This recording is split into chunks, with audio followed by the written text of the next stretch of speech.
అరవింద్ కాళ్ల దగ్గర కూలబడి, వాడు నా భర్తను నిలువునా పొట్టన పెట్టుకున్న నీచుడు సార్. ప్లీజ్ వాడ్ని చట్టానికి పట్టివ్వండి అంది. అందులో భాగంగానే వాడి మాటలు నీ సెల్ఫోన్లో రికార్డింగ్ ఆన్ చేసి కాల్ చేయించాను వసుంధర అన్నాడు అరవింద్. అవును తల్లి. వాడు ఈ ఇంటి ప్రాంగణంలోకి అడుగుపెట్టగానే వాడ్ని వలపన్నే ఏర్పాటు చేస్తా చెప్పాడు Muralidhar Rao. Don't worry Vasundhara, city commissioner నాకు అరవింద్కి బాగా తెలుసు. ఇప్పుడే రికార్డ్ చేసిన వాడి మాటల్ని కమిషనర్ చేరుస్తా చెప్పాడు తులసీరావు. కమిషనర్కి కంప్లైంట్ చేశారు. అనుకున్నట్టుగానే నారాయణని సిటీ పోలీసులు అపార్ట్మెంట్ ప్రాంగణంలోకి అడుగుపెట్టగానే వలపన్ని పట్టారు. వసుంధర ట్రాప్లో చిక్కిపోయానని విలవిలలాడిపోయాడు నారాయణ. పోలీసులకు ఎదురు తిరిగాడు. పులుసుకారేలా కొట్టారు అతడిని. అతడి వాయిస్ రికార్డ్ని వినిపించి హత్య నేరం అంగీకరించేలా చేసి రికార్డ్ చేసి జైలుకు తరలించారు. నీళ్లు నిండిన కళ్లతో అరవింద్ తులసీరావుకి నమస్కారాలు చేసింది. మురళీధర్ రావు కాళ్లకి నమస్కారాలు చేసింది. పెద్ద మనసుతో చాలా గొప్ప సాయం చేశారు అంకుల్ అంది. దేనిది దానికే అమ్మాయి. మా అమ్మాయి విషయంలో నిన్ను అపార్థం చేసుకున్నా. నా అల్లుడు అరవింద్ నీ గురించి చెప్పి నా కళ్ళు తెరిపించాడు. ఇంకా అంధత్వంతో కొట్టుమిట్టాడుతోంది నా కూతురు రేవతియే. అది కళ్ళు తెరిచేదెప్పుడో అర్థం కావట్లేదు అన్నాడు బాధగా. నేను వచ్చి తనని కలవనా అంకుల్? నాకు అరవింద్ సార్ మధ్య ఏ రిలేషన్స్ లేవని చెప్పనా అంది. అది అలా వినే రకం కాదమ్మా. దానిక్కూడా ఏదో ఒక షాక్ ట్రీట్మెంట్ ఇవ్వాలి అన్నాడు నవ్వుతూ. వారం తర్వాత అరవింద్ ఒక మెసేజ్ పెట్టాడు వసుంధరకి. వసుంధరా, నీతో మాట్లాడాలి చెప్పాడు. ఇంటికి వస్తా రా సర్ అడిగింది వసుంధర. నా అనుమానం. కాకపోతే మిలిటరీవాడి కూతురు కదా, నీ ఇంటిపైన నిఘా వేసి ఉంటుంది అన్నాడు. వేయనియండి సర్. మనం ఏ తప్పు చేయకపోతే భయపడ్డా ఎందుకు గురువుగారు అంది. మూసిన తలుపుల వెనుక ఏం జరుగుతుందో అని ఊహించుకునేవాళ్లకి ఎప్పటికీ సమాధానం చెప్పలేం. నువ్వు నెక్లెస్ రోడ్డుకి వచ్చేయ్. అక్కడ ఆరుబయట పచ్చికలో ప్రశాంతంగా మాట్లాడుకుందాం చెప్పాడు. Okay sir. మీరెలా అంటే అలా అంది. ఆ రోజే అరవింద్కి కట్లు విప్పారు వైద్యులు. హ్యాండ్ స్టిక్తో నడుస్తూ ఆటోలో బయలుదేరాడు అరవింద్. తలలు బోర్డులైన తలుపులు బోర్డులవుతాయా? కాళ్లు విరిగినా మనుషులకి బుద్ధిరారు అని గొణిగింది రేవతి. పట్టించుకోకుండా బయటపడ్డాడు అరవింద్. అరవింద్ వెళ్లేసరికి వసుంధర నైట్లెన్ రోడ్లోని పచ్చికలో కూర్చుని ఉంది. అతన్ని చూడగానే చిరునవ్వుతో లేచింది. కూర్చోండి అన్నాడు. తనతోపాటు తెచ్చిన ఒక టవల్ని పరిచింది. కాసేపు ఏమీ మాట్లాడకుండా పచ్చికలో ఆటలాడుకుంటున్న పిల్లల్ని చూశాడు అరవింద్. బాల్యం మధురమైంది కదూ అన్నాడు. అది కొందరి విషయంలో, నాలాంటి వాళ్ల విషయంలో కాదు అంది నవ్వుతూ. నిజమే, మీకు ఊహ తెలిసినప్పట్నించీ కష్టాలి అన్నాడు సింపతిగా. అవి శ్వాస తుదివరకు నాకు తోడుగా ఉంటాయ్ అంది నిర్వేదంగా. వసు, నువ్వు మాటలు బాగా చెబుతావు. డైలాగ్ వెర్షన్ బాగా రాస్తావు. రచనారంగం వైపు కూడా దృష్టి పెట్టకూడదు అన్నాడు నవ్వుతూ. రాగానే నాకంత సీన్ లేదు. గంధం చెట్టు పక్కన ఉంటే సువాసన పాకినట్టు మీ సాహితీ సాంగత్యం పుణ్యాన 4 మాటలు మాట్లాడడం వచ్చింది అంది నవ్వుతూ. కాస్త దూరంగా ఉన్న ముంతపప్పు పిల్లాడ్ని పిలిచాడు. వాడు దగ్గరకు రూపాయల కాగితం ఇచ్చి 2 ప్యాకెట్స్ చెప్పాడు. వాడు బోరుగులో కాస్త నిమ్మకాయ పిండి ఇచ్చాడు. ముంతపప్పులో పల్లీలు, బఠానీ గింజలను ఇష్టగా నములుతూ ఎంజాయ్ చేశాడు అరవింద్. కాసేపు అయ్యాక అడిగింది. చెప్పండి. ఏదో చెప్పాలన్నారు అడిగింది. అరవింద్ చెప్పడానికి కొద్దిసేపు తటపటాయించాడు. నువ్వు కోప్పడకూడదు, తిట్టకూడదు అన్నాడు. ఆ 2 మీరు చెయ్యమన్నా చెయ్యనులే. చెప్పండి అంది. థాంక్స్. రక్షించారు అన్నాడు నవ్వుతూ. సస్పెన్స్లో చంపక చెప్పండి మహానుభావా అంది. ఉపోద్ఘాతంగా ఈ మధ్య అరుంధతి పిలిచింది చెప్పాడు. నామా అడిగింది ఆశ్చర్యంగా. అవును. మీ మామే అరుంధతిగారు. ఎలా వెళ్లారు? కట్టు ఈరోజేగా విప్పింది అంది. అరుంధతి కారు పంపింది చెప్పాడు నవ్వుతూ. ఇంట్రెస్టింగ్ అంది కళ్ళెగరేస్తూ. చెప్పాడు. నారాయణ నీ పిల్లల్ని కిడ్నాప్ చేయడం వగైరా విషయాలన్నీ చెప్పింది చెప్పాడు అరవింద్.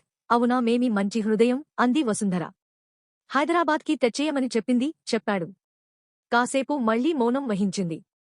అన్ని కష్టాలు పడుతూ పిల్లల్ని అక్కడ ఉంచడమెందుకు? అమ్మో, ఇక్కడ కాస్ట్ ఆఫ్ లివింగ్, స్కూల్ ఫీజులు కూడా ఎక్కువే. ఎలా సాధ్యం అంది వసుంధర. అది కీలకమైన పాయింటే. నీ పిల్లల్ని తులసీ దంపతులు దత్తత తీసుకుంటారట చెప్పాడు. వసుంధర క్షణకాలం నిట్టూర్చి, వద్దు సార్. నా కష్టార్జితం నా పిల్లలకి కాక ఎవరికి పెట్టాలి? నేనే సాక్కుంటాను అంది. అరవింద్ ఆదోలా చూసి అరుంధతి మనసులో మరో కోణం ఉందనిపించింది వసుంధర. తను తన భర్త గురించి ఆలోచిస్తోంది. అతడి భావి జీవితం గురించి ఆలోచిస్తోంది అంటూ ఆపాడు. అంటే ఏంటో అర్థం కావట్లేదు షార్ అంది. అంటే తన మరణం తనకి తెలిసిపోతోంది.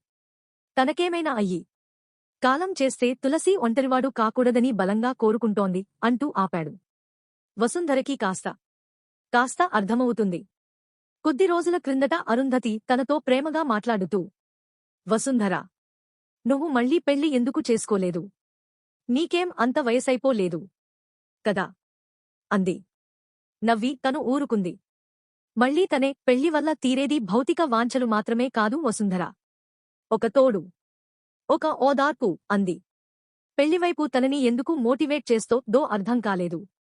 ఇప్పుడు అరవింద్ మాటలతో కొంత క్లారిటీ వచ్చింది. తనకి ఏమీ కాదు సర్.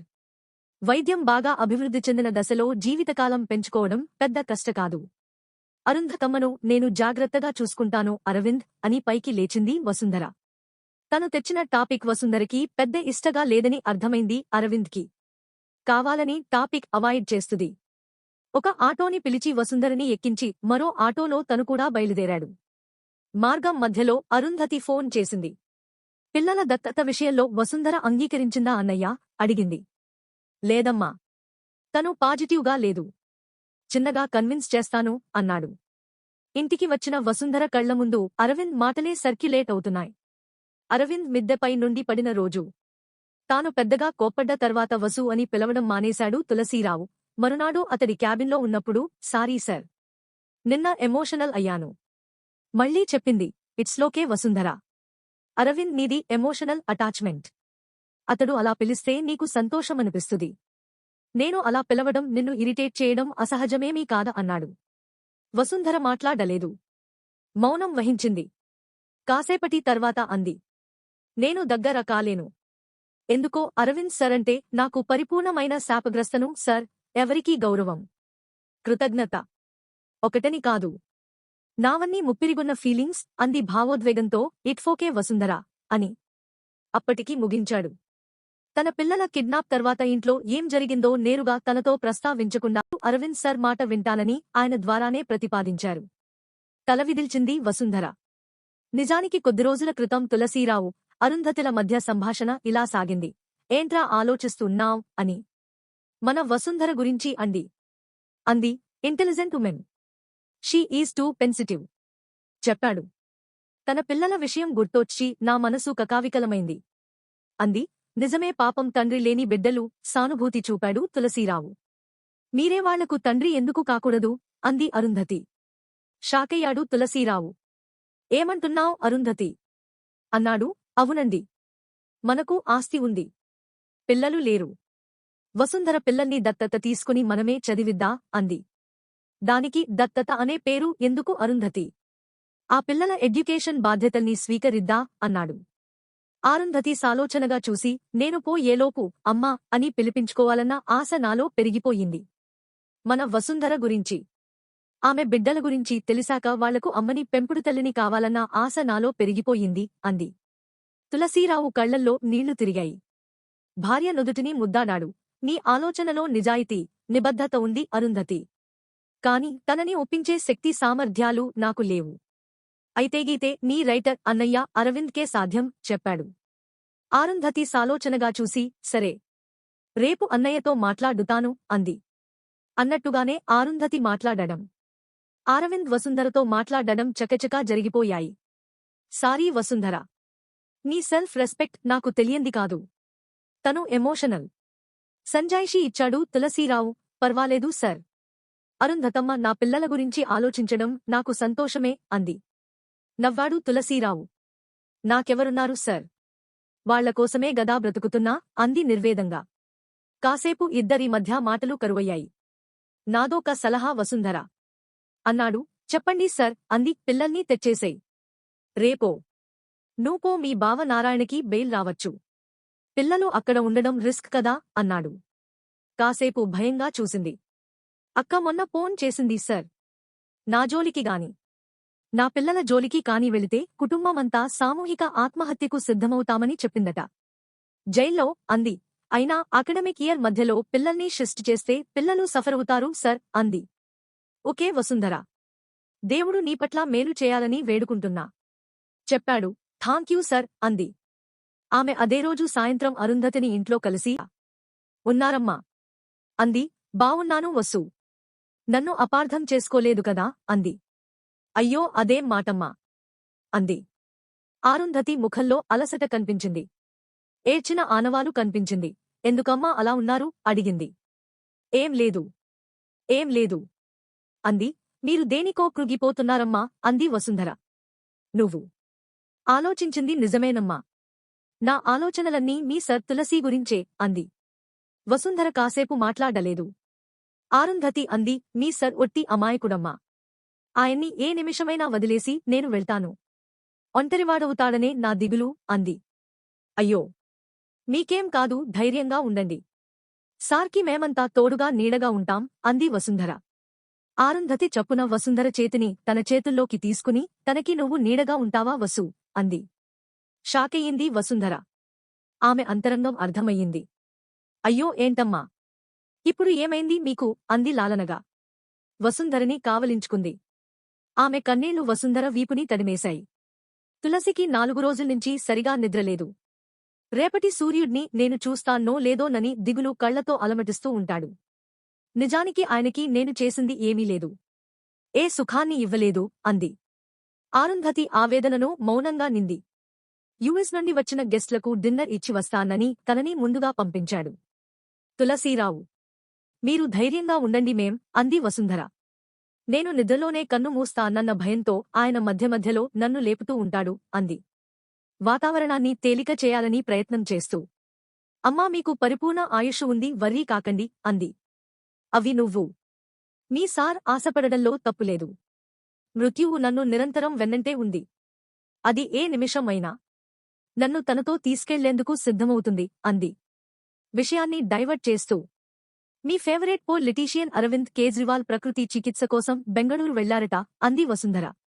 యా ఆయన ఆరోగ్యం సత్వరం కుదుటపడాలని ఫేస్బుక్లో పోస్టింగ్ పెట్టా అంది అరుంధతి. వద్దమ్మా అదొక పద్మవ్యూహం లోపలికి వెళితే బయటకు రావడం కష్ట అంది. నిజమే. ఏ ఒక్కరోజు గ్రీటింగ్స్ చెప్పకపోయినా ఏదో కోల్పోయినట్టు ఉంటుంది. నాకు సారీ ఆరు ఏ పని ఉండదు కదా. మన సంస్కృతి గురించో సాంప్రదాయం గురించో ఆరోగ్య పరిరక్షణ గురించో పోస్టింగ్స్ పెడుతుంటా. ఒక్కరోజు బద్దకించానా బాక్స్లోకి వచ్చి పరామర్శిస్తుంటారు. పాపం వాళ్లకి తెలీదు. నా గళం కలం ఎప్పుడైనా ఆగిపోతుందని అంది అరుంధతి. వసు చిన్న రిక్వెస్ట్. నేను పోయినా నా అకౌంట్ ఆగిపోకూడదు. దాన్ని నువ్వు రన్ చెయ్యి పాస్వర్డ్ మీ సర్ పేరే అంది. నిర్లిప్తంగా నవ్వింది వసుంధర. మీకేం కాదు. మరింత కోలుకుంటారు అంది. కాని అదే రోజు రాత్రి నిద్రలోనే అరుంధతి కన్ను మూసింది. తులసీరావు తీవ్రమైన మనోవ్యధకు లోనయ్యాడు. అరుంధతి మరణం అతన్ని తీవ్రంగా కృగదీసింది. అరవింద్కా అతన్ని ఓదార్చడం సాధ్యం కాలేదు. కర్మకాండలు పూర్తయ్యాక వసుంధరకి చెప్పాడు. వసుంధరా నేను ఆఫీస్కు కొద్ది రోజులు రాలేను. ప్రాజెక్ట్కో ఆర్డినేటర్ శాలిని ఉంది. ఆమె మేజర్ రెస్పాన్సిబిలిటీస్ తీసుకుంటుంది.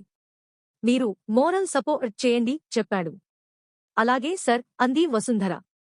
నిజానికి అది తనకు తలకి మించిన భారం. ఏదో ఒక చిన్న ఉద్యోగం చేసి బ్రతుకును వెళ్లబోసుకోవాలనుకున్న తనకి ఏకంగా కంపెనీ నిర్వహణ బాధ్యతలు అప్పగించడం ఆమె ఊహించని పరిణామం. కాని తనకి ఉద్యోగం ఇచ్చి తన జీవితాన్ని నిలిపిన తులసీరావుకి అండగా నిలవడం తనకి మానవధర్మం అనిపించింది.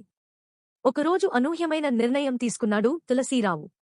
కంపెనీ వైస్ చైర్మన్గా వసుంధరని నామినేట్ చేసి ఫార్మాలిటీస్ పూర్తి చేశాడు. చెక్ పవర్ కూడా బదలాయించాడు. షాకికి లోనయింది వసుంధర. అరవింద్కి ఫోన్ చేసింది. సర్ ఒకసారి ఆఫీస్కి వస్తారా అడిగింది. ష్యూర్ వసు అని గంట వ్యవధిలో ఆఫీస్ చేరుకున్నాడు. ఎదురెళ్ళింది. వసుంధరలో మునిపటికన్నా దర్పం కనిపించింది. తనకి కేటాయించిన ఛాంబర్లోకి తీసుకెళ్ళింది. ఆది దరిదాపు తులసీరావు ఛాంబర్ స్థాయిలో ఉంది. తన చైర్లో నుండి లేచివచ్చి ప్రక్క చైర్లో కూర్చుంది. ప్లీజ్ వసు నీ చైర్లో నువ్వు కూర్చో చెప్పాడు. ఇబ్బందిగా కూర్చుంది. కొద్ది నిమిషాల వ్యవధిలో అటెండర్ అతడికి వేడి వేడి బ్రూ కాఫీ తెచ్చి ఇచ్చాడు. నీ చేతి కాఫీలానే ఉంది చెప్పాడు. మిషన్ కాఫీ సప్ల ఈ ఆపు చేశాయి. ఫ్రెష్గా పెట్టించి సర్వ్ చేయడం అలవాటు చేశా చెప్పింది. ఓ గ్రేట్ అన్నాడు నవ్వుతూ. థాంక్యూ అంది. చెప్పు వసు అన్నాడు. సర్ ఇలాంటి నిర్ణయం తీసుకుంటారనుకోలేదు చెప్పింది. Of course it is good decision అన్నాడు. సర్ దేనికైనా ఒక హద్దు ఉండాలి సర్. 4 రోజులు క్రితం సడన్గా పిలిచారు. కాదనలేక వెళ్ళాను. బాగా కృగిపోయి ఉన్నారు. గడ్డకూడా తీయలేదు. నేను ఆయన్ని అలా చూసి బాగా బాధపడ్డాను. వసుంధర నా ముందున్న ఆప్షన్స్ 2. 1 కంపెనీ మూసివేయడం. 2 దాని బాధ్యతలు అధికారం హోదాతో నీకు అప్పగించడం అన్నారు. నేను బిత్తరపోయాను. ఏమంటున్నారు సర్ మీరు అన్నాను. అరుంధతి పోయాక బాగా డిప్రెషన్కి లోనయ్యాను వసుంధర. అంత తొందరగా కోలుకుంటానన్న నమ్మకం లేదు. కంపెనీ లాకౌట్ ప్రకటించి యుఎస్కి వెళ్ళిపోవడం 1. లేదా నీకు అప్పగించి కొంతకాలం ఇంట్లో నా అరుంధతి జ్ఞాపకాలతో బ్రతకడం మరొకటి. 2 ఆప్షన్లు ఉన్నాయి. నువ్వు ఓకే అనుకుంటే ఈ పేపర్స్పై అంగీకార సూచకంగా సైన్ చెయ్యి చెప్పాడు. కంపెనీ మూసివేస్తే నాలాంటి వాళ్ల జీవితాలు తారుమారు అవుతాయని సంతకం చేశాను చెప్పి నిట్టూర్చింది. Vasundhara it's good decision Vasu. Tulasi మామూలు మనిషి అయ్యేవరకు నువ్వు ఈ బాధ్యతలు తీసుకోక తప్పదు అరవింద్ కూడా కంక్లూడ్ చేశాడు. నా ఉద్దేశం అది కాదు సర్. ఆయన బంధువులెవరైనా ఉంటే వారికి ఈ బాధ్యతలు అప్పగిస్తే బావుంటుందని అంది. అతడి బంధువులు ఎవరో నాకు తెలీదు వసు. నాకు తెలిసినంతవరకు అతడు అనాథ. తన ప్రేమతో అరుంధతి అతడ్ని బందీని చేసింది.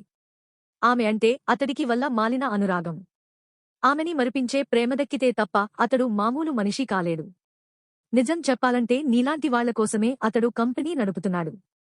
కంపెనీలో వచ్చే ఆదాయంలో 40% చారిటీకి ఇస్తుంటాడు. నన్ను చాలాసార్లు జాబ్కి రిజైన్ చేసి తన కంపెనీలోకి రమ్మన్నాడు. నేను నవ్వుతూ నిన్ను బాస్ అనలేనురా అని హ్యాండ్ ఇచ్చాను అన్నాడు నవ్వుతూ. ఏది ఏమైనా నన్నిక్కడ బందీని చేశారు సర్ అంది వసుంధర. నీకు ఇంతమంచి జీవితం లభ్యమవుతుందని నేను హించలేదు వసు. గాడ్ బ్లెస్ యూ అన్నాడు నవ్వుతూ. మీలాంటి మంచి స్నేహితుడ్ని ఇచ్చినప్పుడే నాకు ఆయన బ్లెస్సింగ్ ఉందని అర్థమైంది అంది నవ్వుతూ. ఇటోకే అని బయలుదేరుతుంటే వసుంధర చప్పున లేచి అరవింద్ చేయి పట్టుకుని సర్ నా ప్రయాణంలో ఎక్కడైనా అలసిపోతే నాకు ఓదార్పునిచ్చేది మీ చేయే సార్. నా చేయి ఎప్పటికీ విడవకండి అంది దీనంగా. అయ్యో వసు ఇప్పుడు నువ్వు అనాథవు కాదు. 100 మంది ఎంప్లాయీనికి బాస్వి అన్నాడు. ఇదంతా నాకు వద్దు sir. I want your friends అంది. కాసేపు ఆమె ముఖంలోకి చూసి I am with you Vasundhara until death అని డోర్ తీసుకుని బయటకు నడిచాడు. వసుంధర చూస్తూ ఉండిపోయింది. 4 రోజులు కాలచక్రం గిరున తిరిగిపోయాయి. ప్రాజెక్ట్స్ డిలే కావడం గమనించింది వసుంధర. వాళ్లని అజమాయించడం అంటూ చేస్తోంది కాని ప్రాజెక్ట్ గురించిన నాలెడ్జ్ దెబ్బె లేకపోవడంతో కమాండ్ చేయలేకపోతోంది. యుఎస్ కెనడా ప్రాజెక్టు గురించి రిమైండర్స్ మీద రిమైండ్స్ వస్తున్నాయి. ప్రాజెక్టు ఇన్ఛార్జ్ అర్చనా గోస్వామిని పిలిచింది. అర్చనగారు ఇలాగే డిలే అవుతుంటే ప్రాజెక్టు క్యాన్సిల్ అయ్యే ప్రమాదం ఉంది కదా అంది. ఐయామ్ హెల్ప్స్ సాఫ్ట్వేర్ తరచూ ట్రబుల్ ఇస్తోంది చెప్పింది. వసుంధర ఏమీ మాట్లాడలేకపోయింది. అది సహాయ నిరాకరణం. నిజంగానే ఆ సమస్య కాలేదు. హెచ్ఆర్ అరుణా బెనర్జీని పిలిచింది. ఆమెకి వసుంధరపైన ఎందుకో సాఫ్ట్ కార్నర్. అరుణా మనం ప్రాజెక్ట్ని కుదించాలనుకుంటున్నాం. అదే జరిగితే కొద్దిమందికి ఉద్వాసన తప్పదు. నాన్ సీరియస్ ఎంప్లాయీని ట్రేస్ అవుట్ చేయి చెప్పింది. ఉందో ఓకే చెప్పింది అరుణ. ఒక రూమర్ వదిలితే ఎలాంటి రియాక్షన్ వస్తుందో అన్నది ఆమె వ్యూహం. కాని అది మిశ్రమ ఫలితాన్నిచ్చింది. కష్టపడేవాళ్లు ఇంకాస్త కష్టపడుతున్నారు తప్ప వర్కులో నిర్లక్ష్యం వహించేవాళ్లు ఎలాగూ ఉద్వాసన తప్పదని డిసైడ్ అయ్యి బాతాఖానీలు పెంచారు. 1-2 సందర్భాల్లో రూమర్స్ కూడా వింది. లక్ అంటే వసుంధర 4వ తరగతి ఉద్యోగిగా జాయిన్ అయ్యి కంపెనీలో వైస్ ప్రెసిడెంట్ స్థాయికి ఎదిగింది అన్నాడు అఖిల్. అతడు ఒక ప్రాజెక్టుకి కోఆర్డినేటర్గా ఉన్నాడు. అతడి సహోద్యోగి నీరజ్ సైలెంట్ కిల్లర్ నవ్వుతూ కన్ను గీటాడు. అప్పుడే ఆ డిస్కషన్లో జాయిన్ అయిన అజయ్ శాస్త్రి తులసీ వనంలో గంజాయి మొక్క అన్నాడు నవ్వుతూ. అతడి నవ్వులో అందరూ శృతి కలిపారు. అందరికీ గట్టిగా సమాధానం చెప్పాలనిపించింది. అది ఎలాగో అర్థం కాలేదు. స్టాఫ్ మీటింగ్ పెడితాహే వింటారని తవకి నమ్మకం లేదు. ఎందుకో ఆమెకి దుఃఖం కలిగింది. అరవింద్కి ఆ రోజు సాయంత్రం కాల్ చేసింది. నాకు శక్తికి మించిన బాధ్యత అప్పగించారు సర్ అంది వసుంధర. ఉపోద్ఘాతంగా. ఏమైంది వసు? అడిగాడు. ఫోన్లోనే ఏడ్చింది. సరే ఏడవకు. మనం ఈరోజు రాత్రికి డిన్నర్ చేస్తున్నాం. అక్కడ నీ సాధక బాధకాలు చెప్పు అన్నాడు. ఆ రాత్రి హోటల్ మినర్వాలో కలిశారు. వసుంధరే స్వయంగా వెళ్లి పికప్ చేసుకుంది. ఇప్పుడామెకి కంపెనీ కారు అలాట్ చేసింది. ఒకరోజు హెజిటేట్ చేసింది. Are Archana కొట్లాడింది. కారు ఇస్తున్నది మీకు కాదు మేం. మీ డిజిగ్నేషన్కి. కంపెనీ వైస్ చైర్మన్ ఆటోల్లో, బస్సుల్లో తిరిగితే. ఏదో ఒకరోజు మీడియాలో ఆ వార్త వింటారు అంది. విధిలేని స్థితిలో అంగీకరించింది. హోటల్ మినర్వాలో రూపాయి కలిశారు. వసుంధర మరింత నాజూగా తయారైంది. ఎక్కువ కాలం సిలో ఉండడం వల్ల కావచ్చు. ఆమె శరీరం నిగనిగలాడుతోంది. నో యువార్ సో బ్యూటిఫుల్ అన్నాడు ప్రశంపగా. కాస్త చురచుర చూసింది. ఇల్లు కాలి ఒకడు ఏడుస్తుటే ఇంకొకడు చుట్టకాలుస్తా నన్నాడట అంది. సర్లే ఇప్పుడేమయింది అన్నాడు అరవింద్. డిన్నర్కి ఆర్డర్ ఇచ్చి మధ్యలో ఆఫీసులో ఏం జరుగుతోందో చెప్పింది. నవ్వాడు అరవింద్. వసుంధర ఉడుక్కుంది. మీరు కథలు రాసినట్టు కాదు. ఆఫీస్ నడపడం అంటే అంది కోపంగా. నిజమే తల్లీ కాదని ఎవరన్నారు అన్నాడు నవ్వుతూ. మళ్లీ తనే నవ్వుతూ. అగ్నిలో కాలందే అపరంజి ఆభరణం కాజాలదు. కత్తి కోతకు గురికాందే వెదురుబోగు సైతం వేణువై రవళించదు అన్నాడు. ఇప్పుడు కవిత్వం నా సమస్యల్ని పరిష్కరించదు గురువుగారు అంది. అరవింద్ సాలోచనగా చూసి ignore face all those things చెప్పాడు. ఎలా వదలాలి? ఇడియటిని అంది. శత్రు సంహారం మొదలుపెట్టు చెప్పాడు. ఏం చేయాలి? అంది. నీ వ్యక్తిత్వాన్ని అవహేళన చేసిన ఒక వెధవని కంపెనీ నుండి తొలగించు. మిగతావాళ్లు సెట్ రైట్ అవుతారు అన్నాడు. అమ్మో ఊస్టింగా అంది. యుద్ధలో గెలవాలంటే యుద్ధ చేయాల్సిందే అన్నాడు. రామ్చరణ్ సినిమాలోని ఒక డైలాగ్ అని తెలుసు. క్లారిటీగా చెప్పు గురువర్యా అంది. కృష్ణుడు గీతోపదేశం చేసినట్టు చేయిపెట్టి. సందేహించకు బాలా గో ఎహెడ్ అన్నాడు. తులసి సర్ హర్ట్ అవుతారేమో అంది. అవును హర్ట్ అవుతాడు. నిన్ను కామెంట్ చేసినందుకు హర్ట్ అయ్యి ఏకంగా కంపెనీ మూసినా ఆశ్చర్యం లేదు అన్నాడు నవ్వుతూ. అప్పుడు మళ్లీ నాకొక ఉద్యోగం చూడాల్సి వస్తుంది మీరు అంది. ఆమ్మో ఒక కంపెనీకి వైస్ చైర్మన్ గా చేసిన పర్సనాలిటీకి జాబ్ చూసే శక్తి నాకు లేదు తల్లీ అన్నాడు అరవింద్. ఇలా వచ్చేసి కార్యక్షేత్రంలో దించడంలో మీరు దిట్టని నాకు తెలుసు. ఇక దయచేయండని అని డిన్నర్ పూర్తి చేసి పైకి లేచింది. నా డొక్కు స్కూటర్ బ్యాంక్ దగ్గరే ఉంది. అక్కడన్నా దింపు లేకపోతే ఇంటి దగ్గరైనా దింపు అన్నాడు. ఆమ్మో ఇలా కారులో నాతో పాటు మిమ్మల్ని చూసింది అంటే మీకు నిద్ర ఉండదు. నాకు మనశ్శాంతి ఉండదు. నన్ను దించి కారు తీసుకెళ్ళండి అంది. ఓకే డన్ అన్నాడు. వసుంధరని ఆమె ఇంటి దగ్గర డ్రాప్ చేసిన తర్వాత కారుని తన ఇంటివైపు పోనివ్వమని డ్రైవరుకి చెప్పాడు. ఆ నిమిషం అతడికి తెలీదు. ఇంట్లో రావణ యుద్ధానికి నాంది జరుగుతుందని. కారు దిగి దాన్ని పంపించాక స్కూటర్ ఇంట్లోకి తేకపోవడాన్ని చూసి స్కూటర్ ఏది అడిగింది. సమాధానం చెప్పకుండా లోపలికి వెళ్తుటే ఏంటి ఎక్కడైనా వదిలివచ్చారా అడిగింది. సామి డిసెంబరు 2016 72 కారులో వచ్చాను చెప్పాడు. ఎవరిద ఈ అడిగింది. తులసీది అన్నాడు. అవునా? అన్నయ్యని లోపలికి పిలవకపోయారా అంది. కారులో తులసీ లేడు చెప్పాడు. మరి అడిగింది వసుంధర. ఆమె ముఖంలో రంగులు మారాయి. అర్ధరాత్రి వరకు నీతో తిరుగుతోందా? అది మీ ఫ్రెండ్ తులసి సరిపోలేదా దానికి కోపంగా అంది. ఇంకా కోపంగా చూశాడు అరవింద్. హోల్డ్ యువర్ టంగ్ చెప్పాడు. నేను హోల్డ్లోనే ఉన్నా. లేన్ని మీరే అంది ఈసడింపుగా. మెంటల్గా మాట్లాడకు రేవతి. తనకి కంపెనీలో చిన్న చిన్న సమస్యలున్నాయి. వాటికి సంబంధించిన అంశాలు షేర్ చేసుకోవడానికే పిలిచింది చెప్పాడు అనునయంగా చెప్పడానికి ట్రై చేస్తూ. ఆ కంపెనీతో మీకు సంబంధం ఏంటి? ఆ తిప్పులాడి మిమ్మల్ని అడగడం ఏంటి? నేనొక వెర్రిబాగులదానిలాగా కనిపిస్తున్నానా అంది ముక్కుపుటాలు ఎగరేస్తూ. ఛీ అని విసురుగా తన గదిలోకి వెళ్లి తలుపు వేసుకున్నాడు. వసూ రాత్రి తులసి ఫోన్ చేశాడు. ఫోన్ సైలెంట్లో ఉండడం వల్ల లిస్ట్ చేయలేకపోయాను. ఇప్పుడే కాల్ చేశాను. ఎందుకో అర్జెంట్గా రమ్మంటున్నాడు, నువ్వు వస్తావా అడిగాడు. వద్దు సర్, మీతో ప్రైవసీగా ఏమైనా మాట్లాడుతారేమో, వెళ్ళిరండి. పైగా ఆఫీస్లో బోలెడంత వర్క్ పెండింగ్లో ఉంది అంది. నువ్వు మరీ వర్క్ లిక్ అయిపోయావు వసు అన్నాడు. ఆల్కహాలిక్ అయితే ప్రమాదం, కానీ వర్క్ హాలిక్ అయితే ప్రమాదం ఏముంది? సర్ని కలిశాక వీలైతే ఆఫీస్కి రండి. వీలు కాకపోతే ప్లీజ్ ఫోన్ చేయండి అంది. బ్యాంక్కి హాఫ్ డే లీవు పెట్టి తులసీరావు దగ్గరకు వెళ్లాడు. అరవింద్ అన్నాడు. తులసీరావు ముఖం పీక్కుపోయి ఉంది. ఏంటి ఇలా ఇంటికే పరిమితమయ్యావు అన్నాడు మందలింపుగా. అదేం లేదు. ఇంటినుండే మానిటర్ చేస్తున్నా. ఎలాగూ వసుంధర ఉంది కదా. పని రాక్షసి అన్నాడు నవ్వుతూ. నిజమే, వసూలో ఇంత చేంజ్ వస్తుందని ఊహించలేదు. పట్టుదలగల మనిషి. ఇంగ్లీష్ కూడా ఇప్పుడు చాలా స్పష్టంగా మాట్లాడుతోంది అన్నాడు అభినందనగా.